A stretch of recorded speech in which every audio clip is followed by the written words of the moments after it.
Big pass லைவ்ல ஒருத்தரை வெளியேற்றிருக்காங்க. அது என்ன ஏது அப்படின்றத பார்ப்போம். அடுத்ததாக அஃபிஷியல் ஓட்டிங் நான் காலையிலேயே சொல்லியிருக்கணும், அதை சொல்ல மறந்துட்டேன். யார் யார் எந்தெந்த பிளேஸில் இருக்காங்க அப்படின்றதையும் பார்ப்போம். அதை தாண்டி லைவ்ல நடந்த சின்ன சின்ன விஷயங்களையும் டீட்டெயிலாக பார்த்துருவோமே. வணக்கம் மக்களே, நேஷனல் உச்சிலிருந்து உங்கள் மணிவண்ணன். சேனலுக்கு புதுசாக இருந்தீங்கன்னா சப்ஸ்கிரைப் பண்ணிருங்க. வீடியோ பார்க்குற அனைவருமே மறக்காம லைக்கும் ஐப்பும் பண்ணீங்கன்னா வீடியோ சருன்னு பல பேருக்கு போய் ரீச் ஆகும். அந்த உதவியை நீங்கள் பண்ணீங்கன்னா எனக்கு ரொம்ப யூஸ்ஃபுல்லாக இருக்கும்.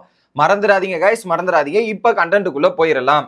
ஸோ பிக் பாஸ் லைவ்ல பிக் பாஸ் வந்து பஸர் அடிக்கும் போது யார் கேரக்டர்லேயே இல்லையோ, கேரக்டர் ரோல் ஒழுங்காக ப்ளே பண்ணலையோ அந்த நபர் வெளியேற்றணும் அந்த டாஸ்க்கை விட்டு அப்படின்ற அனௌன்ஸ்மெண்ட் நேற்று ஒரு பனிஷ்மெண்ட்டாக பிக் பாஸ் கொடுத்துருந்தார். கரெக்டாக இன்னைக்கு அதுக்கான பஸர் அடிக்கப்பட்டது.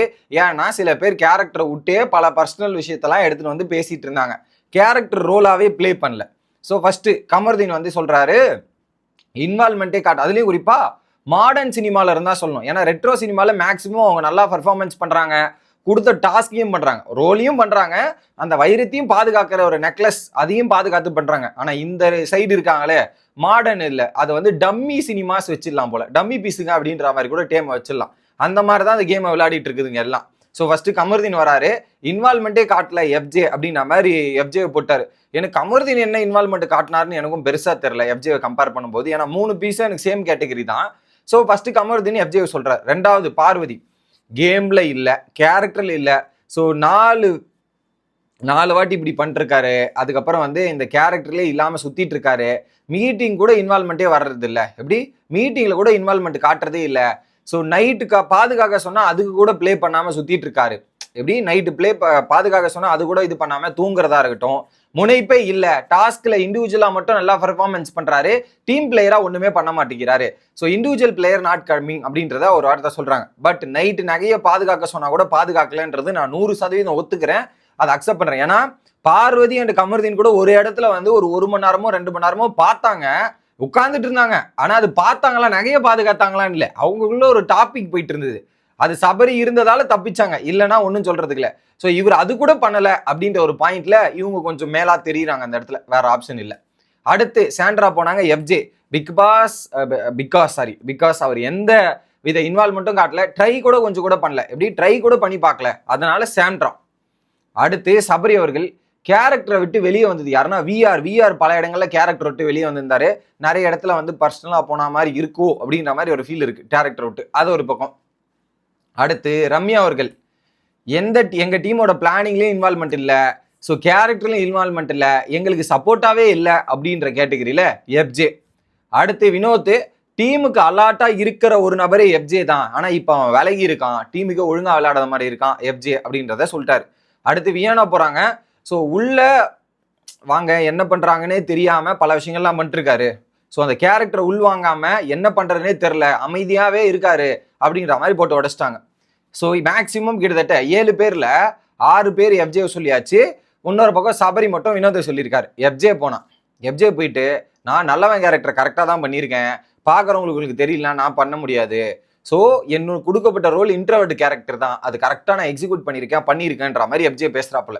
அடுத்து என்ன சொல்றான்னா, பார்வதி அப்பப்போ கேரக்டரை விட்டு வந்துட்டு போனாங்க, கேரக்டர் விட்டு வெளியே வந்துட்டு போனாங்க. இந்த வீட்டை பொறுத்தவரையும் முக்காவாசி பேர் எல்லாருமே கேரக்டரை விட்டு உள்ள வெளியே தான் டிராவல் பண்ணாங்க. அதுக்கான பதிலடி தான் நேற்று பிக் பாஸ் வந்து பண்ணது. ஏன் இப்போ கூட வெளியே உட்காந்து ஒரு குரூப் டிஸ்கஷன் நடக்குமே, வியானா, கமருதீன் மற்றும் பார்வதி, அப்பயே கேரக்டர் விட்டு வெளியே தான் உட்காந்து பேசிட்டு இருப்பாங்க 3 பேருமே. அதுக்கப்புறம் இங்க சொல்றாரு, அப்பப்போ கேரக்டர் விட்டு வெளியே வந்துட்டு கமருதீன் கிட்ட எங்க போய் லவ் கண்டென்ட் கிரியேட் பண்ணலாம், கமருதீன் எங்க இருக்காரோ அங்கேயே போய் லவ் பண்ணலாம் அப்படின்ற மாதிரி ஒரு விஷயத்த பண்றாங்க. எப்படி கமருதீன் கூடவே இருந்து லவ் கண்டென்ட் பண்றாங்க, லவ் மட்டும் டிராவல் பண்றாங்க, அதுதான் லவ் டிராவல் பண்ணி எல்லா டாஸ்க்லயும் போறாங்கன்றது. ஆக்சுவலா இந்த டாஸ்க்கை மட்டும் பேசணும், அவர் எல்லா டாஸ்க்கும் எடுத்துன்னு வந்ததே அது கம்பேரிசன் வராது. ஏன்னா இந்த டாஸ்க்கை மட்டும் தான் அங்க கேட்டிருக்காங்க, அந்த இடத்துல இந்த டாஸ்கோட பதில மட்டும் கொடுத்துருக்கணும், மற்ற டாஸ்கோட பதில எடுத்துட்டு வந்தது அவருடைய தவறு. எல்லா டாஸ்க்லயுமே இது ஒரு விஷயமா வச்சிருக்காங்க அப்படின்றது. ஸோ முன்னாடி அப்படிதான் நடந்திருக்கு, அந்த பேட்டர்ன் இங்க ஃபாலோ பண்றாங்கன்ற மாதிரி அதோட எக்ஸாம்பிள் எடுத்து குறிப்பிடுறாரு. ஓகேவா, இதையும் சொல்றாரு. சொல்லி முடிச்சாங்களா? அதை தாண்டி கேரக்டர் விட்டு பல இடத்துல லவ் ஆங்கிளை நோக்கி டிராவல் பண்றாங்க அப்படின்றத பார்வதி கமருதீன் நைட்ல பண்ற அட்ராசிட்டிஸை போட்டு உடச்சு விட்டாப்புல. அந்த போட்டோஸ் இமேஜஸ் நீங்களே பார்த்துருப்பீங்க. அது அடுத்து பார்வதி ஒரு சில இந்த கேரக்டர்ன்ற பேர்ல ஒரு சில நபர்களை வந்து டார்கெட் பண்றாங்க, ஃபார் எக்ஸாம்பிள் அரோரா பெட்டுக்குள்ள நிறைய ரகசியங்கள் ஒளிஞ்சிருக்கு அப்படின்ற பாயிண்டா இருக்கட்டும், இன்னைக்கு காலில் வந்து துரையை டைரக்டா அட்டாக் பண்ண முடியாமன்றதால கேரக்டரை வச்சு பல விஷயங்கள் பண்றதா இருக்குன்ற மாதிரி நிறைய விஷயங்கள் இப்படி பண்றாங்க. ஸோ அதனால நான் பார்வதின்ற மாதிரி போட்டு உடைச்சிட்டார். உடனே பார்வதி மனசுல இருக்கிற பாரமே குறைஞ்சிருச்சுல அப்படின்ற மாதிரி சொல்லிட்டு டிஸ்கஷன் நடக்குது. அதுல பிக் பாஸ் வந்து முடிவை சொல்லிட்டாச்சு. பிக் பாஸ் வந்து ஒன்று சொல்ல போறாரு, அனௌன்ஸ் பண்ணும். அந்த நேரத்தில் பார்வதி வந்து கேப்டன் கிட்ட திரும்ப பேசிட்டே திரும்ப விஷயங்களை வந்து வாதம் பண்ணிட்டே இருக்காங்க, பேசிட்டே இருக்காங்க. ஸோ பிக் பாஸ் உடனே பிக் பாஸ் சொல்றது கேட்கணும்ல, உடனே வந்து எங்க கொஞ்ச நேரம் கம்முன்னு இருங்க, பிக் பாஸ் சொல்லிட்டுங்கன்ற மாதிரி நான் பேசுவேங்கன்ற மாதிரி பேசப்ப கனி வந்துட்டு இங்க எல்லாருக்கும் நீங்க கம்முன்னு இருங்க பேசாதீங்கன்னா நீங்க ஏன் கேள்வி கேட்குறீங்க, வேலையை பாருங்கன்னும் போது நான் கேள்வி கேட்பேங்க, எங்களுக்கு இதெல்லாம் ரைட்ஸ் இருக்குங்க அப்படின்ற மாதிரி எல்லாருக்கும் பேசுற உரிமை இருக்குன்ற மாதிரி அங்க டிஸ்கஷன் நடக்குது. ஒரு பாயிண்ட்ல ரம்யா ரைஸ் ஆயிட்டு கம்முன்னு இருங்கடா, கத்தாதீங்கடான்ற மாதிரி கோவப்பட்டு இது பண்றாங்க. ஸோ ஒரு பிக் பாஸ் ஒரு மதிப்பு கொடுக்கணும்னா இந்த பார்வதிக்கு மதிப்புனாவே தெரியாது பிக் பாஸ். ஸோ அவர் அனௌன்ஸ்மெண்ட் கொடுக்குறாரு, அது வரையும் வெயிட் பண்ணணும். வெயிட் பண்றதை விட்டு திரும்ப நடுவில் பேசிக்கிட்டு சண்டை போறது எதுக்கு பண்றாங்கன்னு எனக்கு தெரியல. பிக் பாஸ் அனௌன்ஸ்மெண்ட் வந்துருச்சு, எஃப்ஜே அந்த கேரக்டர்ல இருந்து வெளியேறினதால ஸோ அந்த டாஸ்கை விட்டு நீக்கப்பட்டு அந்த கேம்லேயே பார்ட்டிசிபேட் பண்ண முடியாம எஃப்ஜே போயிட்டார். இது ஒரு பக்கம். அடுத்து அபிஷியல் ஓட்டிங் லிஸ்ட்ல யார் எந்த இடம் அப்படின்றது பார்த்தீங்கன்னா முதலிடத்தில் வினோத் இருக்கிறார். ஸோ நேத்து வினோத் தான் அப்படின்றது தான் இன்னைக்கு இன்னும் ஓட்டிங்ல மாறம் நடக்கும்னு நினைக்கிறேன். ஸோ முதலிடத்தில் வினோத் அவர்கள். 2வது இடத்துல வந்து பார்த்தீங்கன்னா பார்வதி. ஸோ பார்வதிக்கு 2வது இடத்துல இருக்கிறாங்க. 3வது இடத்துல திவ்யா. ஸோ திவ்யாவுக்கும் இன்னைக்கு மாற்றம் நடக்கும். ஸோ அவங்களுக்கு நிறைய பாசிட்டிவா திவ்யாவுக்கும் கண்டினியூ ஆகும்னு நான் நினைக்கிறேன். ஸோ 4வது விக்ரமுக்குமே வந்து ஒரு விதமான கண்டினியூவேஷன் இருக்கும், நல்ல கண்டினியூவேஷனும். ஏன்னா நேற்று நைட்டு விக்ரம் திவ்யா வந்து நல்ல காம்போவை ஒர்க் பண்ணாங்க. ஸோ இன்னைக்கு எபிசோட் டெலிகாஸ்ட் வச்சுன்னா இன்னும் கொஞ்சம் ரைஸ் அதிகமாக தான் ஆகும், கம்மியாகாது. அடுத்து கமருதீன் அவர்கள். ஸோ கமருதீன் நேற்று சண்டையில் கொஞ்சம் அடி வாங்குறதுக்கான வாய்ப்பு இருக்கு, கொஞ்சம் ஓட்டிங்ல டிக்ளைன் சந்திக்கப்படும் அப்படின்றத நான் பார்க்குறேன். அடுத்ததாக பிரஜன் அவர்கள். ஸோ பிரஜனுக்கும் நேற்று பர்ஃபார்மன்ஸ் பீக்கு, இன்னைக்கும் நல்லா இருக்கும்னு நினைக்கிறேன் பிரஜனோட பர்ஃபார்மன்ஸ். ஸோ பிரஜன் வந்து தனியாக விளையாடினா சூப்பராக இருக்கு. சாண்ட்ராவை அவாய்ட் பண்ணிட்டு பிரஜன் விளையாடினா இட் வாஸ் நைஸ் அப்படின்றது நம்மளாலே பார்க்க முடியுது, ரசிக்க முடிகிறது. அடுத்து அமித் அவர்கள். ஸோ அமித் இன்னைக்கு டெரர்லாம் ஆகிற பீஸை பார்க்க முடிஞ்சு. Amit was playing good. சுபிக்ஷாக்கும் நேற்று எபிசோட்ல அவங்களுக்கு சாதகமாக தான் போயிருக்கு. ஸோ அதனால அவங்களுக்கும் ஓட்டு கொஞ்சம் ஏறி இருக்குமோன்ற மாதிரி ஒரு விஷயம் தோணுது. அடுத்து டேஞ்சர் ஜோன்ல சாண்ட்ரா கனி அண்ட் எஃப்ஜே அதில் இருக்காங்க.